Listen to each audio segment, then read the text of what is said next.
Bonjour à tous, je m'appelle Kevin O'Keefe et bienvenue à l'émission Au-delà des chiffres où nous allons au-delà des données et discutons de certains des défis auxquels sont confrontés les systèmes de santé du Canada. Chaque année, nous publions une immense quantité de données dans un seul but, améliorer la santé des Canadiens, mais nos données ne valent que ce que valent les équipes qui les utilisent, ce qui nous amène au sujet d'aujourd'hui, l'impact collectif.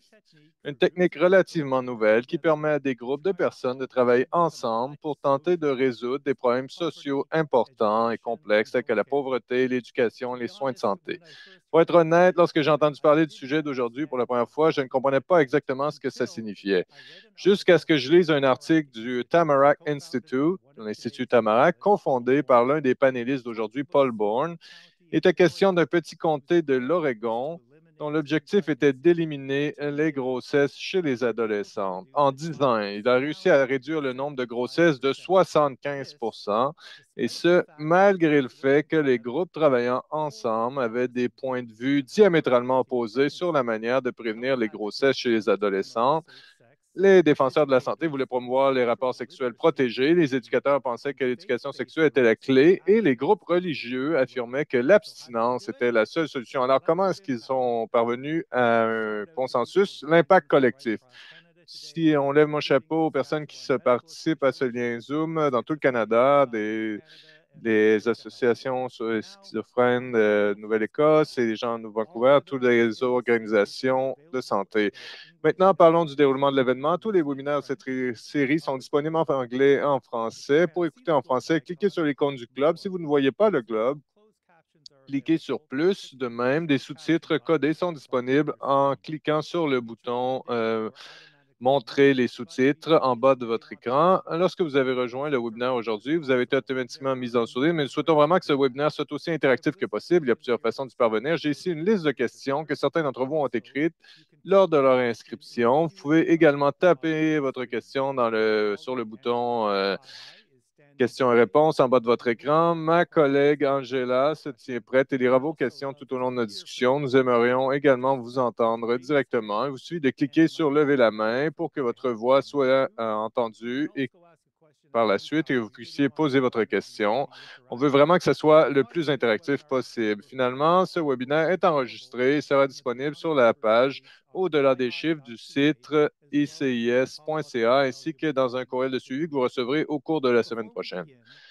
Avant de commencer, nous reconnaissons et respectons le territoire sur lequel se trouve les bureaux de l'ICIS à Ottawa. Il s'agit du territoire traditionnel non cédé de la nation algonquine. Le bureau de Toronto est situé sur les territoires traditionnels des Wendat, de la nation Anishinaabe, de la Confédération Haudenosaunee et des terres et territoires des traités des Mississauga. Nous reconnaissons avec respect le territoire traditionnel des Kanien'kehá:ka, où se trouve notre bureau de Montréal. À Victoria, nous reconnaissons avec respect le territoire traditionnel des peuples Songhees, des Esquimalt et des Wasatchee, dont les relations historiques avec les terres se poursuivent encore aujourd'hui. Nous reconnaissons que ces terres abritent de nombreuses Premières Nations, des Inuits et des Métis, et nous saisissons l'occasion de travailler plus étroitement ensemble. Alors, chacun peut se sentir libre de reconnaître à sa manière la terre sur laquelle il se connecte aujourd'hui dans cette rencontre. Avant de nous rencontrer nos panélistes, il serait utile de savoir ce que vous savez sur le sujet d'aujourd'hui en répondant à notre sondage.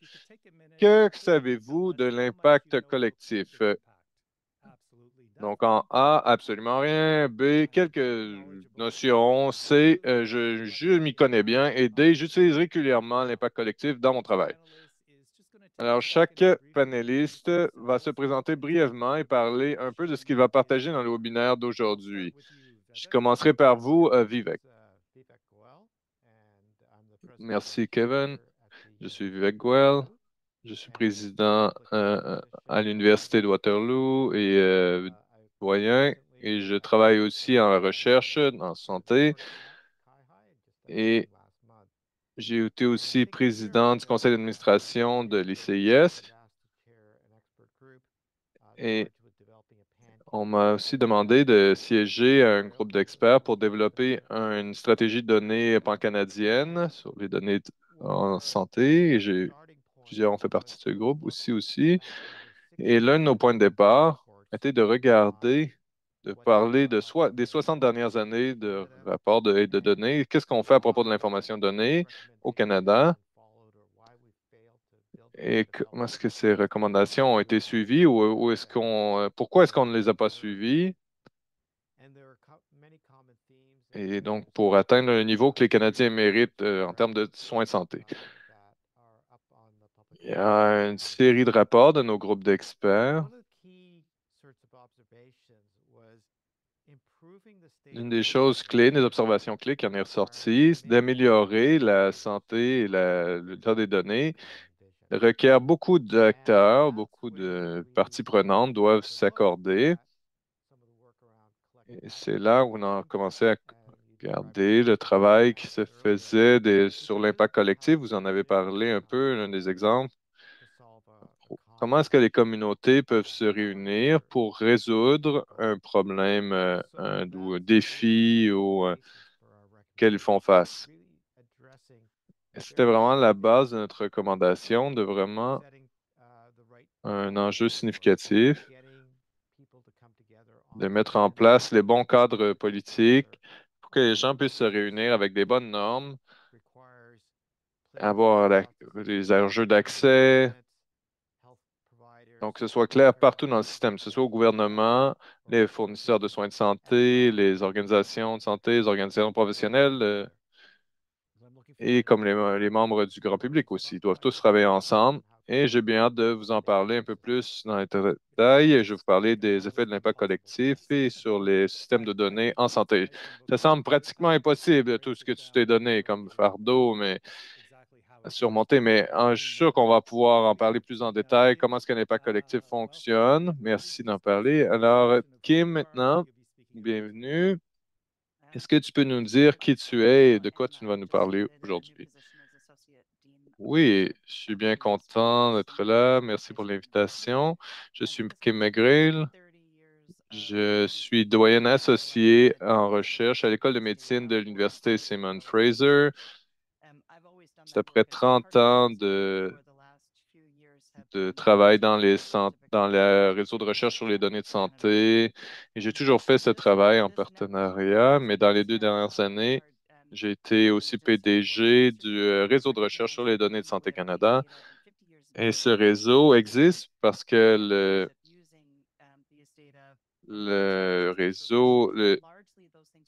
nous avons beaucoup d'expérience à utiliser ces données et le leadership utilise aussi toutes ces données de Santé Canada.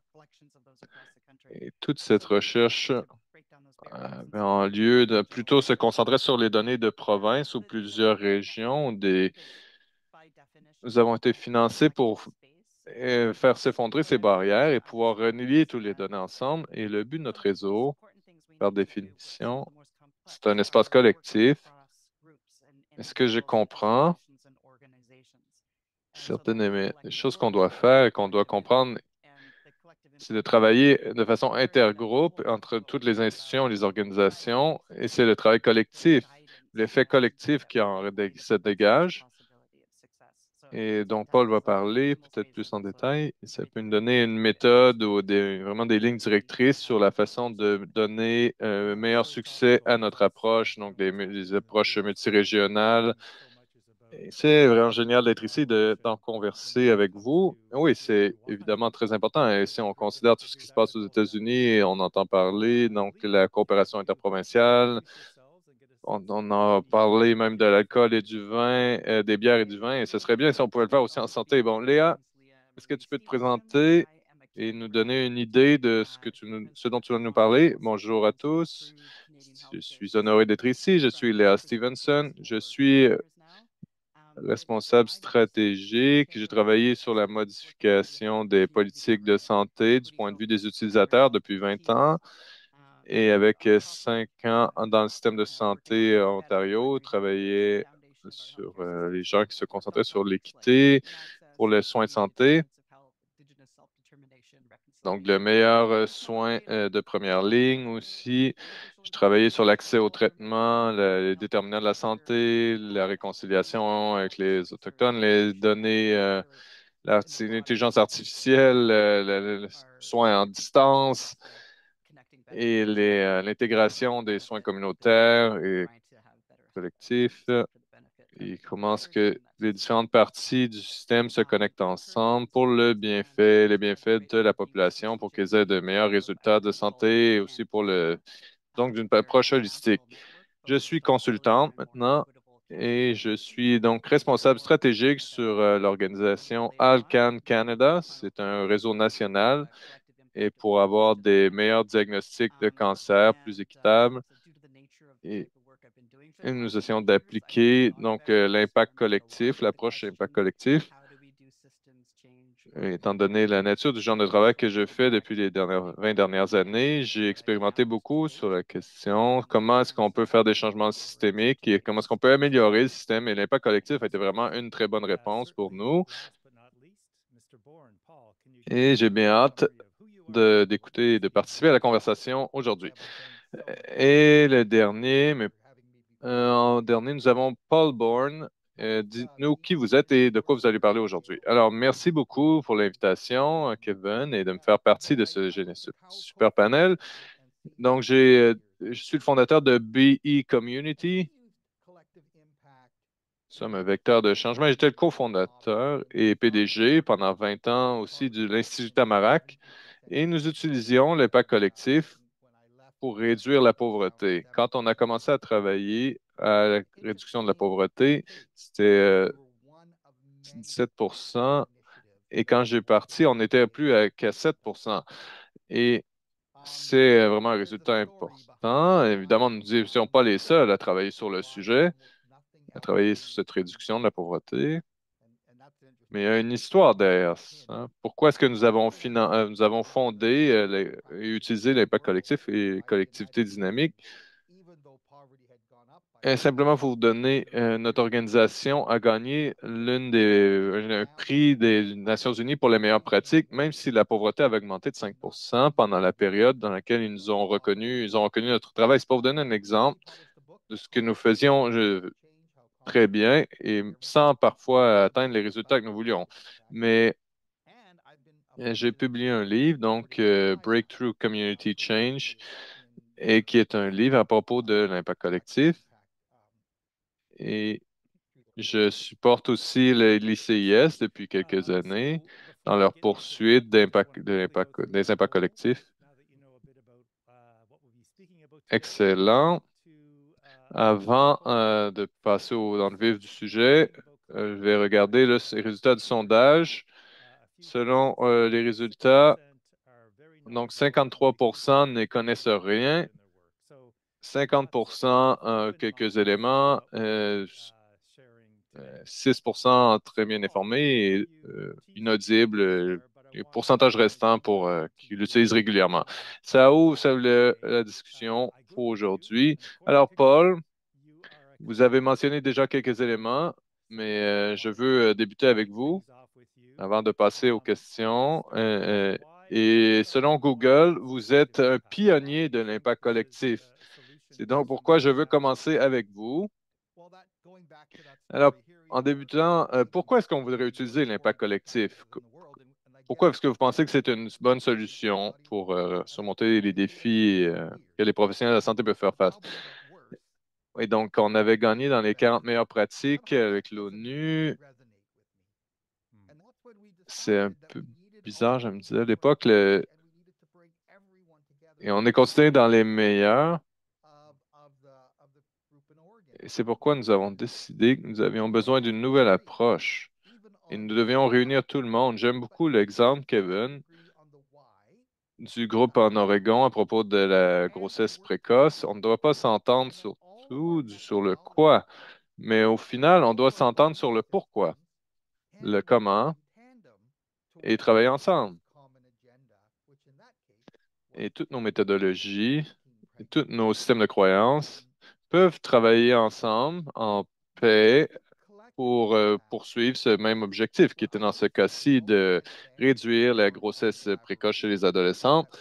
Et c'est pourquoi les impacts collectifs, c'est ce que je considère la forme la plus avancée de collaboration que nous connaissons. Mais ça fait partie des structures collectives et Parce que la plupart d'entre nous, on comprend la valeur de la collaboration. Mais voici ce qui est intéressant. La plupart des approches collaboratives est très lourde en processus et les résultats n'ont pas beaucoup, il n'y en a pas beaucoup. Donc, nous autres, nous avons un corps avec l'impact collectif. Nous avons évidemment un processus aussi qui est lourd, mais des résultats aussi qui sont lourds. Donc, ça vaut la peine. Nous, on n'en prend pas simplement pour apprendre entre nous. Voilà, justice n'est peut-être pas le meilleur terme pour décrire, mais nous voulons avoir ce résultat, nous orienter sur le résultat. Nous voulons avoir un impact donné. De cette façon, nous donnons vraiment un agenda commun et ce que nous avons fait à l'Institut Tamarack aussi, qui a donné le langage de ces pour l'impact collectif, il y a 5 étapes pour un impact collectif. Oui, comment ça fonctionne? Alors, nous voulons avoir des collaborations à grande échelle. On va avoir des gens de tous les genres de secteurs à la table. Quand nous disons que nous voulons avoir un meilleur résultat en santé, on ne va pas simplement avoir des gens qui viennent du secteur de la santé, donc qui travaillent spécifiquement dans le secteur de la santé. On veut le secteur privé impliqué, on veut les gens du gouvernement, on veut des gens qui ont de l'expérience vécue dans tout le service qu'on veut améliorer. Les gens qui militent aussi pour le changement, donc c'est d'un point de vue des utilisateurs aussi. Nous voulons toutes ces personnes qui conversent ensemble et qu'ils s'entendent sur le chemin à venir. Ensuite, on regarde sur les mesures partagées. Comment est-ce qu'on va savoir que nous faisons du progrès et que nous allons vers le bon résultat? Et on forme une table ensuite qui font des activités de renforcement mutuel. On essaie de travailler ensemble de façon multisectorielle le plus possible. Nous allons vraiment cadrer les activités que nous mettons en place de façon pour que tout le monde puisse contribuer et des communications continues. Et le quatrième est critique aussi parce que ça garde le système en mouvement. Et finalement, peut-être le plus important, l'innovation peut être amenée par l'impact collectif. C'est vraiment la colonne vertébrale. Donc, il y a un système délibéré d'acteurs, de parties prenantes qui soutiennent la collectivité pour les garder engagés, les garder en travail ensemble, pour les garder en train d'avancer sur le même chemin vers leur objectif. Peut-être le plus important aussi, l'agenda commun. C'est l'un des éléments les plus importants aussi, mais ce qui est clé aussi, c'est vraiment l'impact collectif. L'impact collectif, pour l'essentiel, fait regarder des, euh, des adhésions à grande échelle et ça mène généralement à un changement au niveau de la population. Et c'est très important en santé. Donc, les changements à l'échelle des populations par les évaluateurs en santé, c'est ce que j'ai vu dans le secteur. C'est quelque chose qui nous tient à cœur. J'ai promis que ce serait le plus interactif possible. Nous avons notre première question du public. Je vais demander à Heather d'enlever le silencieux pour Rebecca. Vas-y, pose la question pour Paul. Bonjour, Paul. Merci, Kevin. Sachant que vous regardez des problèmes complexes et larges avec différentes organisations, différents joueurs, j'imagine que ça prend du temps comme processus, donc disons quelques années. Comment est-ce que vous gardez les gens motivés? Est-ce que vous ne découragez pas parfois? Enfin, la plupart des gens disent que je suis d'un optimisme un peu dérangeant. Oui, évidemment, le découragement peut arriver, mais le travail, c'est ce que j'ai un peu écrit dans mon livre. Je voulais montrer la méthode en progrès. Et si on utilise l'approche pas collectif, il y a beaucoup de travail à faire. Il y a beaucoup d'étapes. On voit beaucoup de progrès comme on avance et même aussi de la façon qu'on évalue le changement. On- Par exemple, on regarde le changement, donc les gens avec de meilleurs résultats. et comment est-ce qu'on apprend aussi en tant que collectivité. Et ensuite, et comme on apprend, les choses s'améliorent. C'est un processus dynamique. On va performer un plus haut niveau. Donc, même si vous n'avez pas atteint votre résultat final, vous voyez quand même un accroissement, une amélioration qui garde les gens motivés. Oui, oui, oui. Et quoi aussi les changements politiques qu'on peut voir, les gens vont travailler différemment, pas seulement à l'échelle gouvernementale, mais dans tout le système. Ça peut être les hôpitaux. Quand on voit ces genres de changements, on sait qu'on a les changements à grande échelle. Je crois qu'au final, cette idée de communication continue, et j'aime le me dire que c'est un engagement continu, c'est une idée d'engagement continu. Je vais vous donner bien des exemples. Donc, chaque année, et ça rentre à chaque semestre, mais trimestre, mais une fois par année, ils se rencontrent pendant un an, ils font un party. C'était un party de données parce que les données vont arriver et ça va leur permettre de comprendre comment ça se passe. Aux États-Unis, ils faisaient ça en Oregon, en l'État, et les journalistes étaient là, les sponsors, les commanditaires, et il y avait vraiment une célébration de leur travail. Évidemment, ils avaient aussi du succès dans leur travail. Ils avaient au moins 25 000 résultats positifs par année. Donc, c'est pour ça qu'on disait que c'était la fête, là. Il y avait vraiment des... Tout le monde était en ovation et il y avait beaucoup de beaux projets en cours et l'impact collectif en lui-même est extrêmement stimulant. Et l'essentiel, quand ça travaille bien, quand ça fonctionne bien, je vais dire que je n'ai jamais été impliqué dans quelque chose d'une telle ampleur. Parfois, j'ai trouvé ça un peu difficile d'avoir un rendement, un roulement sur les conseils parce que les gens ne veulent pas débarquer. Et vous avez vraiment, on veut ouvrir aussi pour les prochains panélistes parce qu'ils utilisent cette approche sur les soins de santé. Et je me demande si on peut demander chacun d'entre vous sur comment vous avez utilisé l'impact collectif pour régler certains problèmes complexes dont vous avez parlé au début du webinaire. Si on commence avec vous, Kim, est-ce que tu peux nous parler comment vous avez utilisé l'impact collectif dans ton travail? Oui, j'en ai parlé un peu dans mon introduction.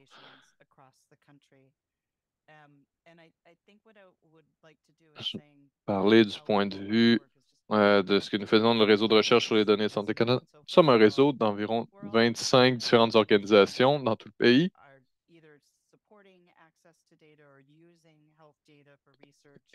Et ce qu'on fait dans notre travail, en lien de ce que Paul a dit, nous sommes avec des organisations qui sont en soutien de l'accès aux données ou utilisent des données de la santé pour la recherche ou travaillent avec des rechercheurs ou des rôles différents en lien avec ces données. Mais il y a beaucoup de diversité dans notre réseau. Même l'ICIS fait partie de notre réseau et certains sont pas canadiennes, certaines sont provinciales, certaines sont toutes nouvelles et certains ont un passé de 35 ans. Certains sont très liés avec les organisations autochtones et ont un certain rayonnement. Certains sont nouvelles aussi dans tout ça. Et il y a vraiment beaucoup de diversité. Et nous sommes, comme Paul le disait, nous n'essayons pas de rendre tout le monde pareil. Ce que j'ai appris avec les réseaux, devez honorer la diversité de votre réseau tout en se concentrant sur la vision commune dont Paul a parlé. Et c'est comme ça qu'on peut bâtir ensemble. Donc, cette idée de grande échelle dont Paul parlait aussi, donc au-delà des institutions et des organisations, un objectif commun. Et c'est vraiment les relations aussi qui sont très importantes. Paul en a parlé un peu. Donc, cette atmosphère un peu de fête, donc les gens, comment est-ce qu'on réussit à faire tous ensemble? C'est en bâtissant une confiance, en établissant une confiance, en se connaissant et en ayant cette vision commune, comprendre que nous sommes différents, mais que nous avons un objectif commun Et la relation rend toutes les choses plus faciles au final. Et une autre chose, que nous travaillons tous ensemble parce que, comme Paul l'a indiqué, nous avons un objectif commun. Nous essayons de dépasser le statu quo et d'aller au prochain niveau tous ensemble. Et vraiment d'avoir des changements systémiques et non à l'échelle individuelle. Vraiment un changement structurel et qui doit changer pour atteindre le résultat que nous sommes fixés. Et ce sont vraiment des choses un peu difficiles à attendre, mais atteindre des changements systémiques, ça peut être un changement dans les dynamiques de pouvoir ou peut-être une répartition différente des tâches. Mais au final, on doit quand même admettre que quelque chose ne fonctionne pas bien. Il faut faire les choses différemment. Il faut l'admettre globalement et ensemble. Quelque chose que j'ai lu aussi d'une une femme, Ken Pickman, et ça concerne vraiment ces changements systémiques. On ne veut pas que les individus fassent les choses différemment. On veut que ce soit les systèmes qui fassent les choses différemment. Est-ce qu'elle disait programmer un système alors que l'intervention systémique change les résultats, change la donne? Et c'est comme ça qu'on veut avoir notre impact collectif. Et c'est vraiment notre perspective ici. Avant de passer au prochain panel, je sais Angela a quelques questions.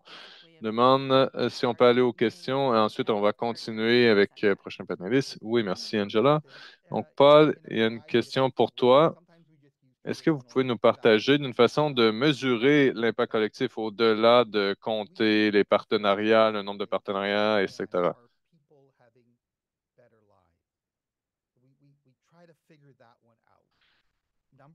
Et on travaille de façon différente. Parfois, on a des évaluations, méthodologies traditionnelles, même si ça ne fonctionne pas très bien. Parfois, on a des façons un peu traditionnelles de comprendre comment est-ce que les gens vont améliorer leur vie. On essaie de vraiment l'éclairer. J'ai dit auparavant, on regarde qu'est-ce qu'on apprend et comment est-ce qu'on apprend ensemble. Et ça fait partie de ce que Kim disait quand elle citait Karen Bittman. Est-ce que le système ça devient plus intelligent? Est-ce qu'on pense des choses différemment? Et nous avons suivi cela. Parfois, on le fait à travers des sondages. Parfois, on le fait après des groupes de focus. Et on voit les changements concrets suivant l'apprentissage. Et quand on fait un suivi des changements systémiques, c'est plus facile parfois qu'on peut le penser de le voir. Parfois, il faut suivre un vote. Parfois, c'est un système d'autodéclaration de changement où une organisation va nous dire qu'ils ont changé quelque chose pour leurs clients, peu importe ce que ce sera.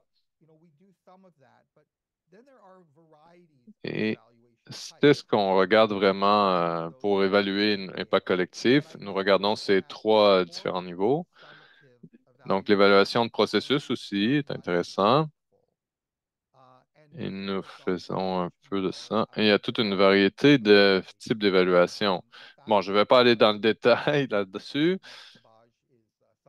mais sommatif et formatif aussi sont des formes d'évaluation. Et nous avons adopté beaucoup plus en termes d'évaluation développementale, un super livre de Michael Patton, donc Markabage, que nous utilisons beaucoup dans le développement de nos systèmes. Et il y a beaucoup d'éléments gratuits et donc ils vont s'évaluer dans le processus de l'impact collectif, des initiatives d'impact collectif. Et ils vont faire vraiment une boucle de rétroaction. C'est bien documenté dans le livre et quantifié. Vous avez mentionné également que vous alliez pouvoir passer sur l'ensemble du processus et voir finalement les progrès. Est-ce que vous pouvez vous étendre un petit peu plus sur ce dont vous parliez au début en termes de comment utiliser l'impact collectif dans votre activité? Oui, alors, en termes de santé, lorsque l'on parle d'aider la population à recevoir de meilleurs services, la manière par laquelle on s'attend à ce que les différentes organisations se rassemblent, ce qui revient maintenant depuis 40 ans. Cela concerne le fait que les communautés puissent travailler ensemble sur les questions de santé.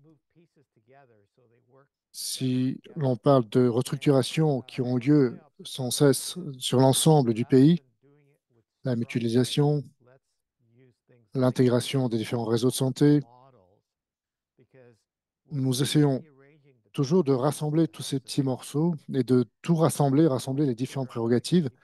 Et au lieu de parler de structure, parlons de ce que les modèles d'un collective impact, d'un impact collectif, peuvent intégrer dans le système de santé. Si on n'arrive pas à faire en sorte que les gens travaillent ensemble dans le concept que nous avons d'agenda et de programme commun, nous en avons déjà parlé. Donc, la stratégie pan-canadienne, que nous avons recommandée dans l'adoption d'une charte commune en termes de santé au plus haut niveau, puisque l'on sait que au Canada, il n'y a pas qu'un seul système de santé, il y a une série de systèmes de santé provinciaux, même pour les autochtones. Nous avons donc une collection, pour dire ainsi, de systèmes de santé. Donc, nous avons recommandé que dans le collectif, nous puissions avoir un accord sur une vision commune par le biais de cette charte. Vous pouvez imaginer ce que cela représente de travailler au niveau provincial, au niveau territorial, avec les différents ministres pour pouvoir parvenir à des accords. Mais finalement, eh bien, en octobre 2023, nous avons pu adopter par les ministres de la Santé de la charte pan-canadienne de la santé. Nous devons, là, en mode de bas de page, nous avons précisé de continuer à partager les valeurs, même si elle n'a pas encore été adoptée, la charte n'a pas encore été adoptée à l'unanimité. Mais il s'agit là d'un exemple de la manière par laquelle, au plus haut niveau, nous pouvons réussir à établir une vision commune dans ces espaces de traitement de données de la santé, dans les différents ministères de la santé, avec les différents acteurs qui interviennent à différents niveaux des systèmes de santé, du système public, du système privé, même au niveau des organisations sans but lucratif, sur l'ensemble des services. Eh bien, cela a été le départ d'une nouvelle aventure ici. Cela va exiger davantage de travail encore, mais je pense que c'est finalement l'expérience que nous avons gagnée, puisque la plupart des exemples, la promotion de la santé au sein de la population, par exemple sur les questions de réduction de la pauvreté, qui sont étroitement liées également aux questions de santé, au niveau des communautés. Donc, lorsque les communautés se rassemblent, eh bien, c'est là où nous allons pouvoir agir au niveau pan-canadien et c'est quelque chose un défi relativement nouveau en termes d'impact. Mais je pense que sur les questions de santé, nous n'avons pas encore suffisamment d'expérience d'avoir pu rassembler les communautés sur cette thématique-là. Il y a un podcast, il y a une balado-diffusion justement sur cette thématique, donc si vous voulez l'écouter, je vous y invite. L'IA, avant de passer aux questions, pouvez-vous nous dire comment vous avez utilisé Collective Impact dans votre activité? Alors, je vais partager quelques diapositives puisque les images parlent mieux que des mots.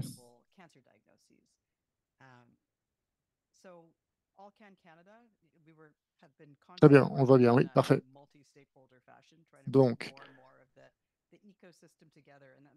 comme je l'ai mentionné, dont je suis lié. J'ai le grand plaisir de pouvoir travailler au Canada, ce qui est un réseau qui inspire sur l'impact collectif sur les diagnostics concernant le cancer. Sur l'ensemble du Canada, nous avons travaillé avec des acteurs multiples et différents intervenants pouvant répondre aux défis clés en termes d'opportunités pour pouvoir essayer de répondre aux défis. Alors, voici ici une cartographie des acteurs et des intervenants clés permettant d'intégrer de nouvelles solutions pour répondre donc à ces défis. Donc, nous avons travaillé de manière donc avec différents groupes d'intervenants et d'acteurs. Dans cette perspective-là, nous avons commencé avec différents types de recherches puisque nous avons voulu mieux comprendre les opportunités qui pouvaient interagir ensemble. Nous avons compris que les diagnostics concernant le cancer, quels étaient le futur de ces diagnostics, et nous avons voulu nous assurer que les expériences en termes de recherche étaient profondément enracinées ou intégrées aux perspectives donc, des patients. Nous avons ici quelques matériels essentiels nous permettant de résumer un petit peu tout cela, une cartographie de l'expérience, pour le dire ainsi, en termes de diagnostic contre le cancer au Canada. Nous avons développé différentes études de cas pratiques qui nous permettent de mutualiser l'ensemble de nos activités de renforcement dans l'ensemble de notre écosystème. Donc, en termes de participation dans notre réseau et en termes d'engagement dans tout ce que nous pouvons apprendre et partager également tout ce que nous pouvons apprendre sur l'ensemble du Canada. Donc, cette cartographie avec des cas d'études pratiques nous fournissent un résumé photographique, pour le dire ainsi, à partir des symptômes jusqu'au plan de traitement. Voici une infographie qui présente le futur du diagnostic et dont nous avons des équipes de soins de premier niveau, des cliniques au Québec également. La manière par laquelle tout cela peut être connecté au niveau micro et au niveau macro, dans tout ce qui arrive au sein du système, lorsqu'il s'agit du traitement de données, lorsqu'il s'agit des financements, des infrastructures, lorsqu'il s'agit également de rassembler l'ensemble des ressources au sein du système. Vraiment, c'est tout ce que l'on voit dans ce cercle bleu autour donc, des informations ici sur la question des systèmes de santé au niveau systémique qui permet finalement de s'intégrer dans le reste du système. Il s'agit là d'un impact de l'action principale menée au sein de Collective Impact. En termes de cas d'études pratiques qui ont été développés dans les pratiques canadiennes qui ont prouvé améliorer les diagnostics de cancer. Il s'agit également de nos recherches combinées à nos plans stratégiques sur 2-3 ans qui ont été ancrés dans nos plans stratégiques, mais qui font partie pleinement de notre agenda pour pouvoir guider et encourager et renforcer mutuellement les différentes activités. Si vous voulez même faire votre travail de la meilleure des manières, si vous voulez inciter les gens également à participer au sein des différents secteurs ou des différentes organisations afin de pouvoir concrétiser et améliorer les systèmes de santé des populations.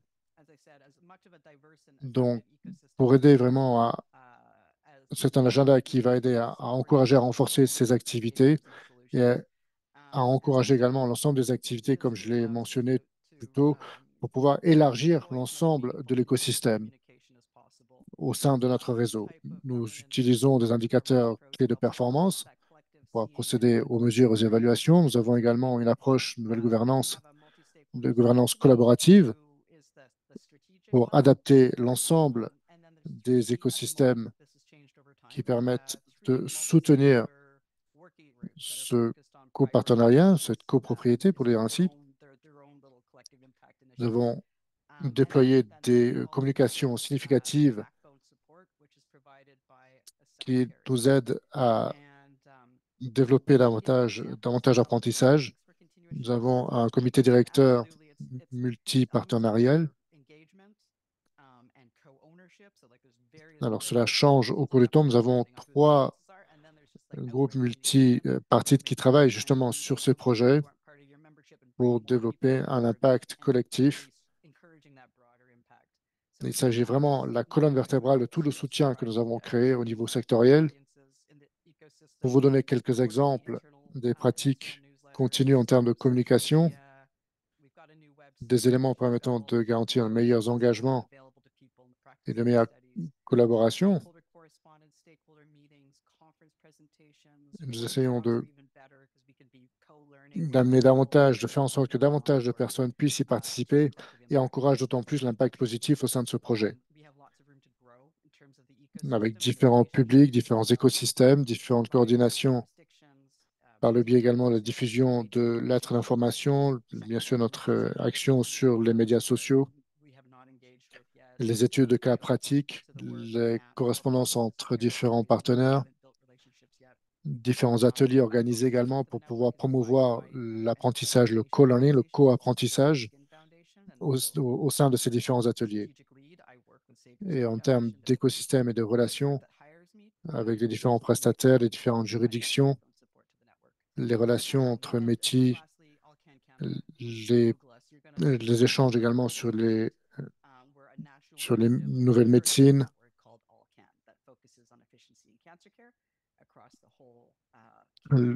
La colonne vertébrale de notre réseau, également sur l'association de lutte contre le cancer de la peau, et différents groupes de haut niveau, ainsi que mes collègues qui fournissent tout ce soutien essentiel à ce réseau. Et si vous recherchez sur Google, vous allez pouvoir avoir accès à différents liens correspondant à différentes initiatives sur l'ensemble donc, de ces prises en charge de soins de manière continue. Donc, merci.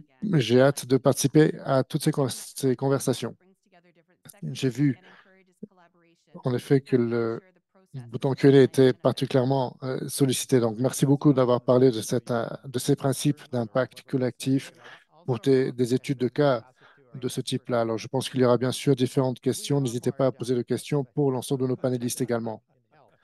Alors, comment est-ce que nous évitons les dangers potentiels des différents process dans l'impact collectif, puisque Collective Impact intègre différents secteurs, différentes coopérations? Comment peut-on assurer que le processus soit garanti dans le temps et efficace?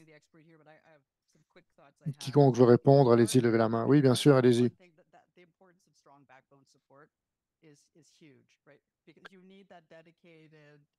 Peu importe ce que nous essayons de faire, nous travaillons toujours dans le cadre du processus. Nous voulons créer une approche systématique et systémique permettant de rendre ce processus beaucoup plus efficace. Oui, en effet.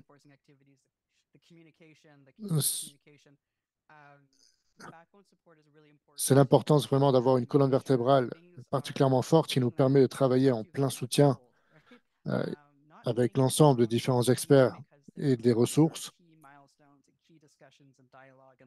C'est ce qui vraiment nous permet d'assurer que les 5 conditions dont nous parlons toujours, en les combinant dans les différents agendas, les différentes activités en matière de communication, dont le soutien de cette colonne vertébrale est absolument essentiel pour nous assurer que nous sommes vraiment dans le juste milieu de l'ensemble de nos activités, de nos prérogatives, en continuant à développer les discussions, les dialogues et les relations et les coopérations sur le long terme. Donc, j'encourage également, comme cela a été dit, j'encourage vraiment les conversations et les évaluations également dans ce milieu particulièrement complexe afin de pouvoir euh, recevoir l'ensemble des suggestions et nous assurer que les ressources peuvent être partagées et l'impact que cela peut avoir au niveau de Collective Impact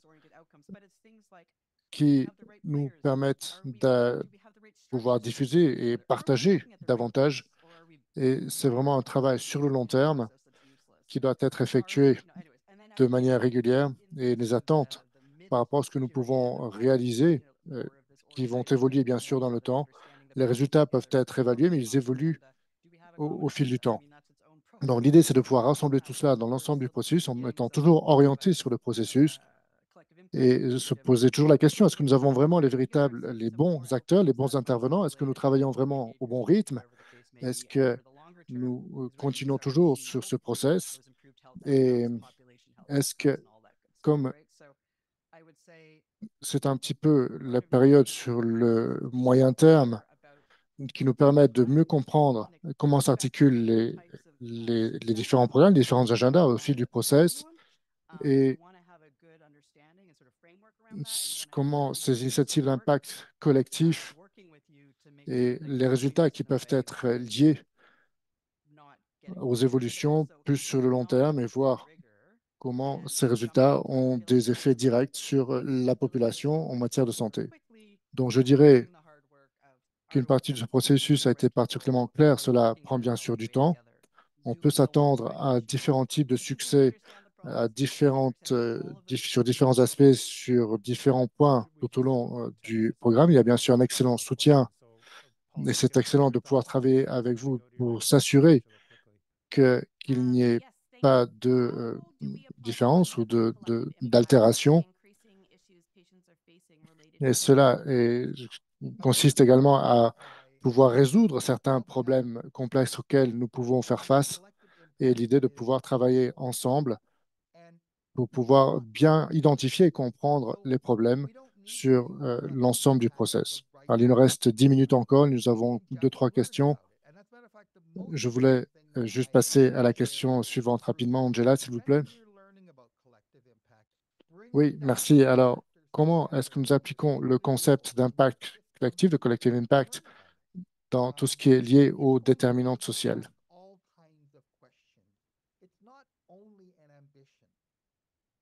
Alors, essayons d'aborder tout cela, en effet. Je pense qu'il y a certainement Paul a peut-être plus d'expérience en la matière.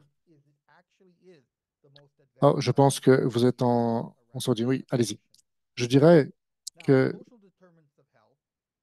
nous pouvons voir comment Collective Impact suscite l'espoir. Ce n'est pas définitif. Nous n'avons pas besoin d'utiliser Collective Impact de la bonne manière. Nous pouvons juste apprendre de son fonctionnement et de tout ce que j'ai parlé, tout ce que j'ai partagé avec les différents groupes en termes d'impact et comment est-ce que l'on peut agir au niveau de la communauté et en apprendre davantage, puisqu'il s'agit vraiment de pouvoir aborder différents types de questions, pas uniquement sur les questions d'ambition.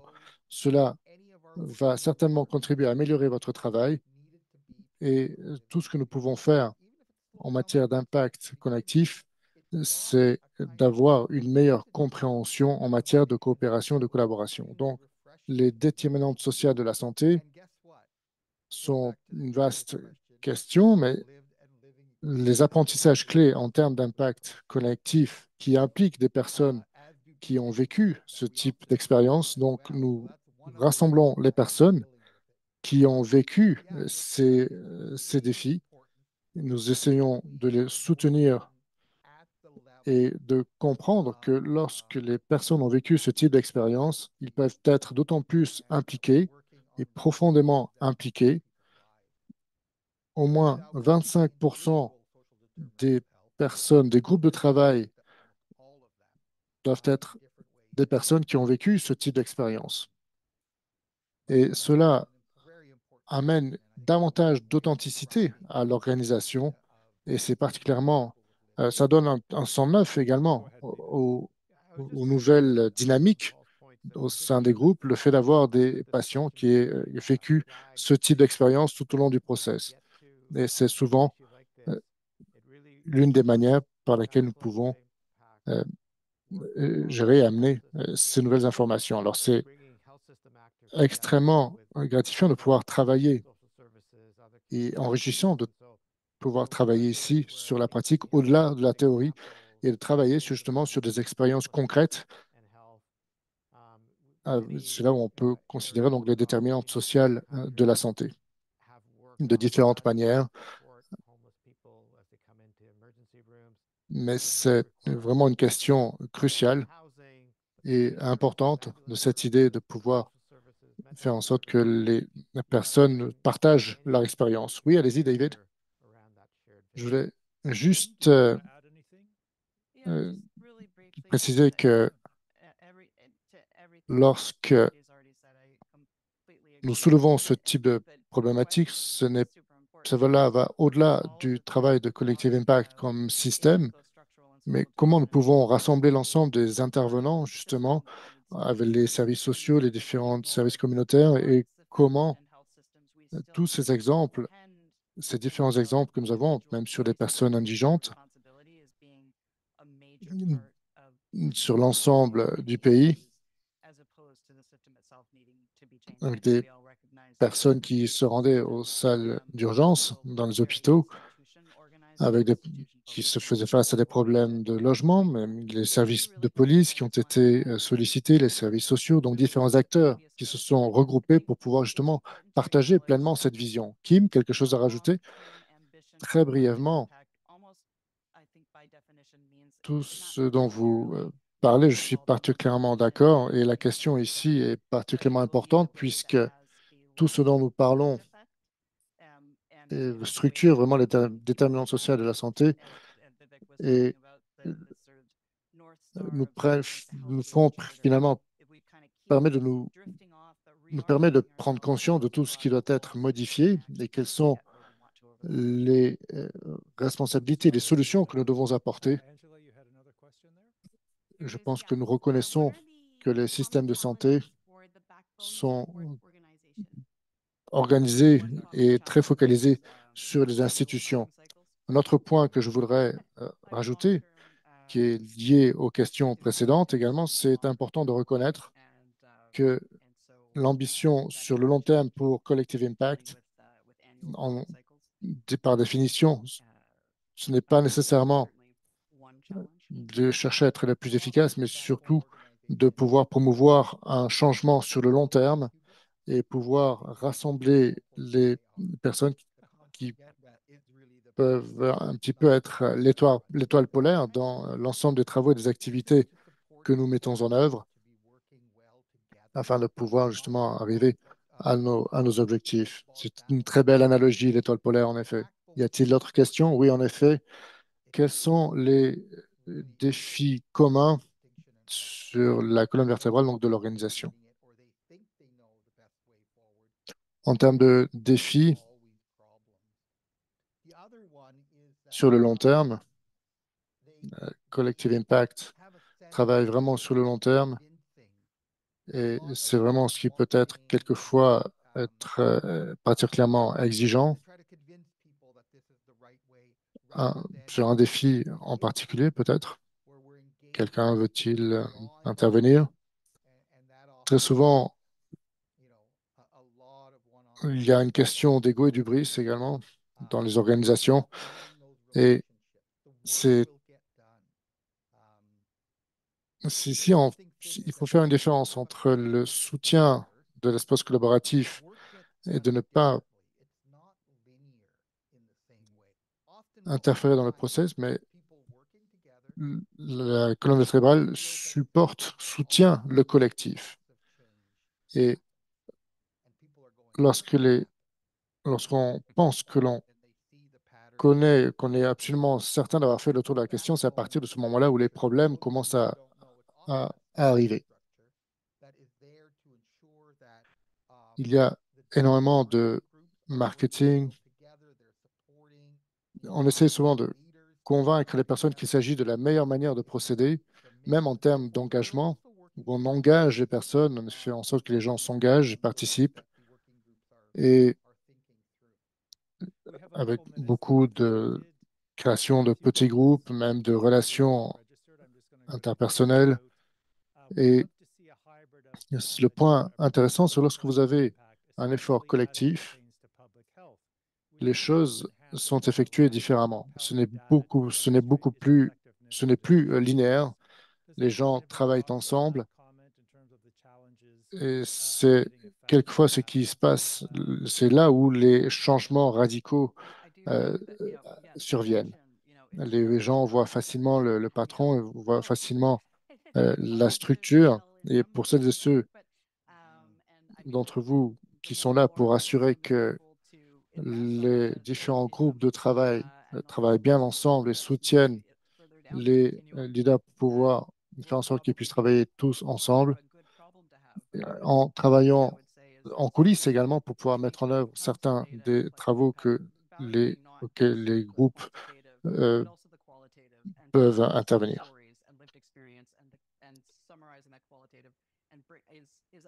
Nous avons encore 2, 3 petites minutes.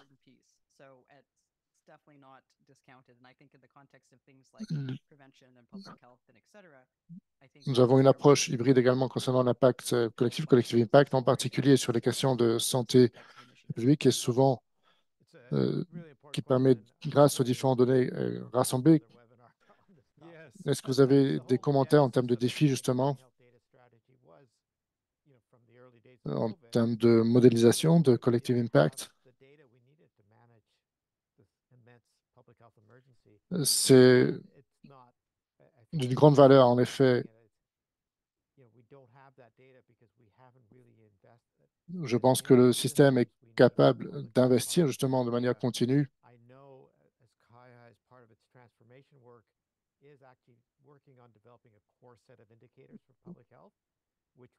Ce que je dirais, c'est que lorsqu'il s'agit des données au sein de Collective Impact, cela va au-delà de la quantité, mais surtout, vraiment, c'est avant tout une question de qualité, comme vous le disiez, d'expérience. Et c'est une partie particulièrement importante. Je, je pense qu'en tout cas, c'est une partie importante de la manière par laquelle nous pouvons justement réintégrer davantage d'initiatives. Une question ici particulièrement importante au niveau du webinaire sur la stratégie de données pan-canadienne. Nous devons gérer ces questions puisque quelquefois, nous n'avons pas de données et nous devons investir dans le système pour récupérer les données pertinentes. Et cela fait partie du travail de transformation en travaillant sur les différents indicateurs de santé publique. Et c'est ce que nous opérons au niveau transcanadien pour justement de développer davantage ce domaine.